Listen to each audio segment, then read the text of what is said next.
It's an undeniable fact that Pokemon is spread across the entire world, but just how did that happen? Today on One Up Thinking, we're tackling Pokemon and transmedia storytelling.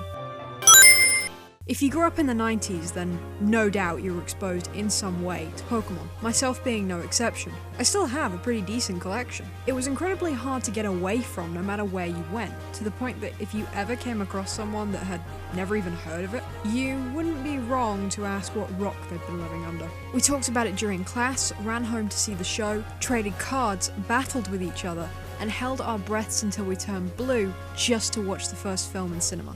Heck, I still have my ticket. Just with any kid's fad, parents and teachers would frequently tell us that it was stupid and pointless, and had no academic worth.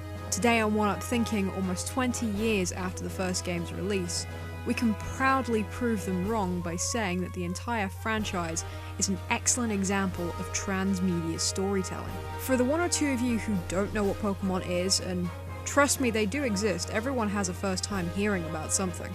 Pokemon is the brainchild of programmer and novice bug catcher Satoshi Tajiri. In his youth living in the Machida, Tokyo area of Japan, Satoshi spent most of his time catching bugs and finding new and unique methods to do so. He even had a childhood nickname of Dr. Bug. As a teenager, he became fascinated with gaming and at the age of 17 started the fanzine Game Freak.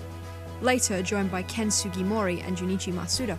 After a few issues, they became incredibly frustrated with the lack of decent games to write about, so did the most logical thing they could do and decided to make their own. With Family Basic as their tool of choice, they created several well-received games, such as Quincy and Pulseman.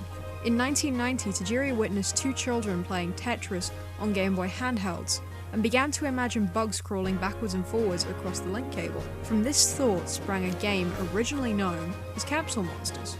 They brought their idea to Nintendo and were turned down several times. After a few attempts, they caught the attention of gaming legend Shigeru Miyamoto, creator of Mario and The Legend of Zelda. He helped them refine their ideas along the way, and with some redesigns and two name changes, Pocket Monsters Red and Green were released in Japan on February 27, 1996, where it actually sold rather poorly. The industry considered the Game Boy to be a dead console, and the series to be just another RPG, but over time they slowly noticed a steady increase until they found themselves in Nintendo's top 10 bestsellers. While the idea of putting a game like Pokemon on a handheld seems a little random, it all stems back to Tajiri's initial thought of bugs crawling between Game Boys. Anyone who's ever played your standard RPG like Final Fantasy or Dragon's Quest knows that they're rather solitary games, no real multiplayer unless you're playing an MMO, and you're usually fixed to just playing in your house. Putting a game that encourages trading on a device you can take anywhere became a winning formula, but even this was not the final push that caused the first game to become a hit. Then what was it? Well, put simply, Mew.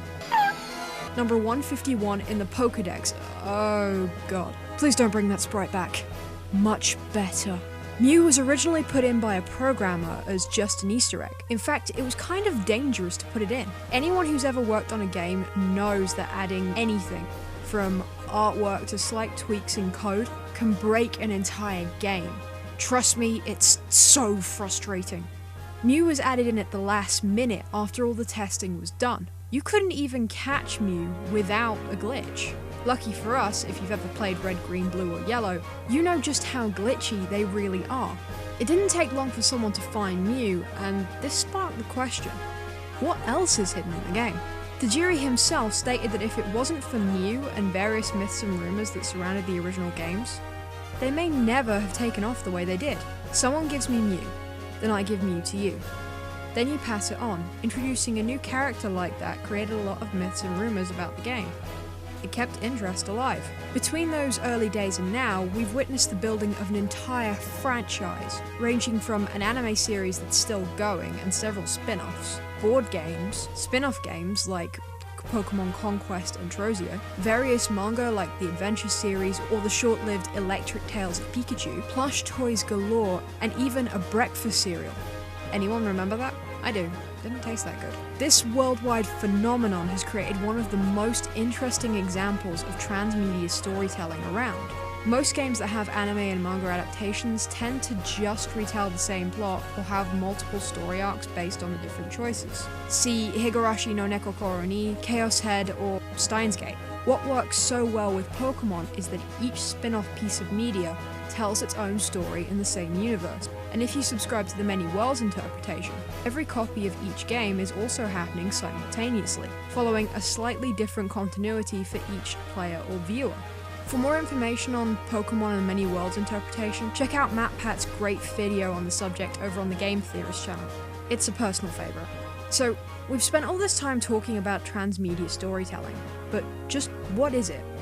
Well, it's usually explained as a process where integral elements of fiction get dispersed systematically across multiple delivery channels for the purpose of creating a unified and coordinated entertainment experience. Basically, every piece of media related to Pokemon builds on the same mythos.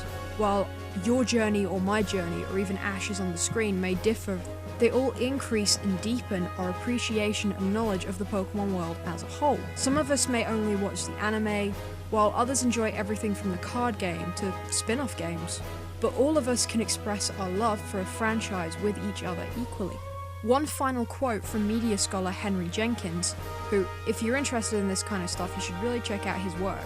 Links in the description, that explains both transmedia and Pokemon perfectly.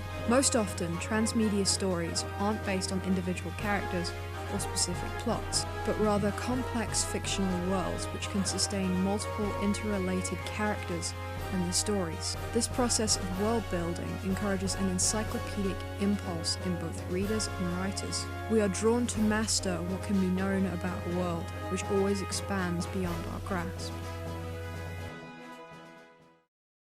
Hey guys, if you liked the episode, let us know by leaving a comment, liking, and subscribing. Don't forget to check out all the great YouTubers featured today, links in the description. Let them know we sent you and send them some love. Special thanks to Leazort and Christina for helping record certain sections of this. Thanks guys, you've helped so much. Join us over on Twitter and maybe even share a comment about your favourite Pokemon related moments, whether it be gaming or real life. Keep moving forward, and as always, till next time.